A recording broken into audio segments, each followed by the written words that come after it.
Hi, Graham Vincent, violin maker and musician, and Tom and Tipu. Just on our, I said we weren't going to be in the workshop, so basically we're having a stroll through the village, about a mile in total, to a place called Tinker's Bubble, where hopefully we will find the steam-powered sawmill up and running. So, yeah, this is Tinker's Bubble. Yes, you are standing in the bubble. Standing in the bubble. Or rather Yeah. in the puddle. This is the little spring that gave this little bit of woodland its name. Well, there's something you don't see every day. We're at Tinker's Bubble, and this is their sawmill, and it's powered by steam using wood offcuts.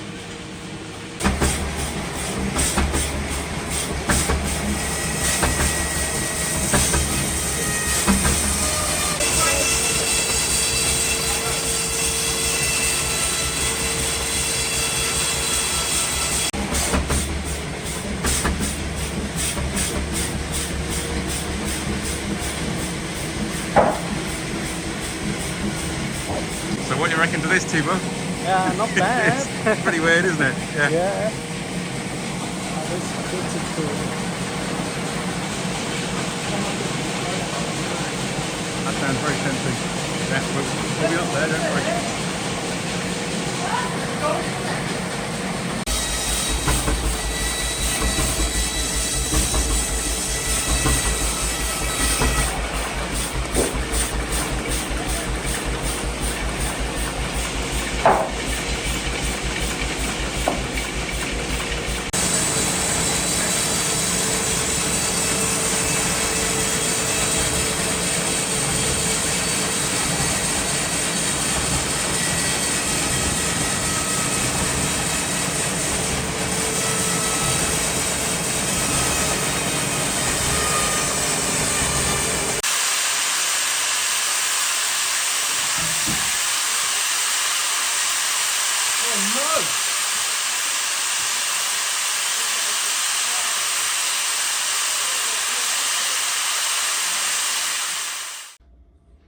Hello, Graham Vincent, violin maker and musician, and Oh, hello, Tibo Yabin.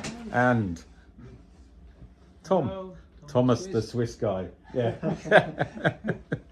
Yeah. So, yeah, today's been great. Actually, we've been up at Tinker's Bubble for a little while, and during the afternoon, we've been back here in the workshop, and we've been getting on with the sort of bow making that we started. We haven't really discussed any common approach to bow making, and it's been quite remarkable how each of us has tried something completely different. So we're making a very simple bow each, which is just a tapered stick, and it's going to have a sort of a turned, I think I just mentioned this yesterday, but it's sort of a turned ferrule at the top and a clip-in frog at the bottom. So it couldn't be more simple. So basically the task is to produce this tapered kind of stick, really. So I went wild with a draw knife, and it looked pretty rough, I have to say. In fact, the finished result is a little bit rough as well, let's be honest about it. It's not perfectly round by any means, but I'm okay with it. For a prototype, I think it's worked out okay. So this is my my stick in Purple Heart, and I've actually finished it with sort of linseed. It's nice and thin, and it's quite a stiff stick, that one. So that's very promising. So I did that by, as I say, a draw knife, a little block plane sharpened to quite a steep angle, so it's virtually a scraper plane. And then I finished it off with, what did I finish it off with? Scrapers, actually. And then pumice and linseed mix, sort of, which brought it to that shine, sort of filled the grain as well. Tibu's kind of produced this wonderful new bench arrangement. And I mean, you did a lot of it on with a draw knife as well, Yeah, I didn't you? did like a mixture of quite a few things. I started off, I can't remember if you did some footage about that. I started off with like the big frame, Yes. like bow saw, sort of cut, sort of trying to save as much wood as possible. However, it didn't quite work out because it's not so easy when you're not used to using a bow saw. So I did do like a nice little slalom line. And then I went on to the draw knife, and I sort of draw knifed like the rough, like to remove a lot of material.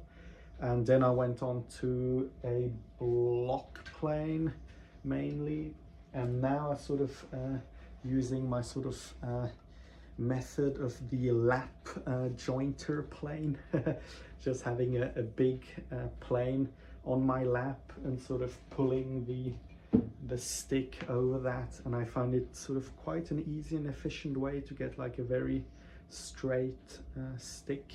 And I mean, it is like not, where is the camera on this one? Up this end. Yeah. Yeah, it is like oh, it's gonna look like a fairly straight stick, I guess, to you on the camera, but it's not perfect. But I'm hoping it will. How's it feeling? How's it feeling in terms of stiffness and everything? I would say it's not terrible. Sort of, it's obviously not. It's not Pernambuco or even not Purple Heart, but it's still. It's hopefully going to be usable. Yeah.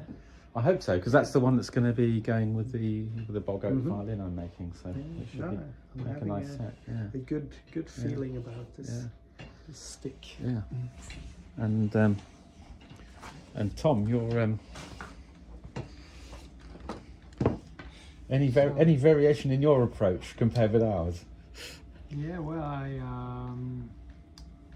basically I drew a straight line over the piece of wood. So that would be the piece of wood.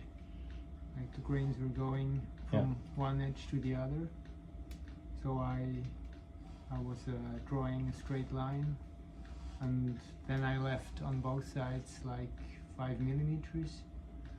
And on this side I tried what is it called? The drawing knife? It's a draw knife, Draw knife. Yeah.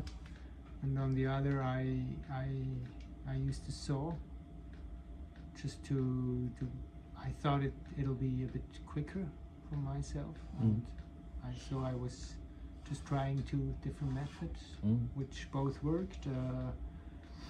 Then I took the big the big plane. The big plane, the jointing plane, the jointing plane to get it to a square about 11 to 11 millimeters, more or less. And now I have this shape. I'm not sure if you see it. It's octagonal right now on all the whole length, but it's thicker where you grab it. So tapered octagonal. Yeah, and it's like much thinner on the top. Have you decided to round it, or are you going to keep it octagonal, do you think? I'm not quite sure what I'm going to do in the end. I thought it will be much harder to get a nicely done octagonal, but it went out pretty well. Not looks nice. It's not a bow maker's bow, but no. But it's fine to. What I had to do is turn the. I was working on this plate, small plate here, improvised a little bit, and had also this canal here to work with, and then I just turned around the bow a lot, and I thought, oh, is that gonna be all right, or is it gonna be much thicker in the middle? But I'm quite happy, and I might round it already from here slightly towards the top. I'm not sure about that, but I realized that the top is much softer yet, and I'm thinking about the form that I want it to look when it's under haired and under tension. Because I realized compared to that, it's that one of Graham, out of Purple Heart. It's already softer, Yeah. and it bends like here right now. And I'd like it to have a even bend towards the top, the head a Yeah. bit more. So I might round it here. Yeah. Yeah. So Let's see. sort of a, rather than it being a straight taper, actually have a sort of, as you say, take a lot of the weight out at the top. Yeah. Yeah. Yeah. I like the sound of that. It sounds interesting. Yeah. So as you can probably tell, it's kind of three people who, despite our various skills, really don't know that much about bow making 3 bows. So there we go. It should be fun anyway. Yeah.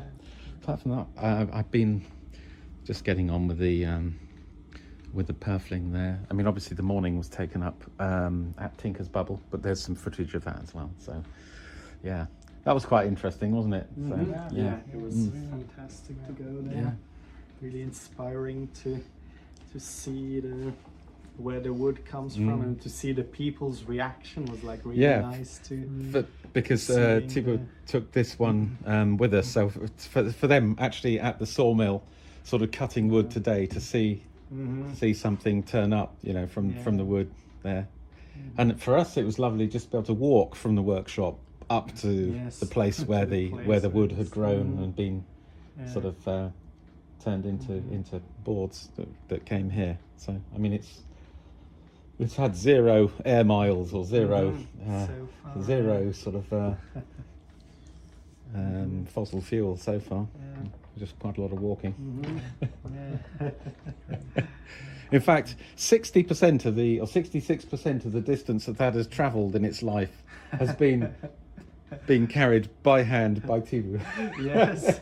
on foot. Yeah. Anyway, we're starting to waffle, so I'm going to sign off. So yeah, cheers, folks. Look after yourselves. Bye.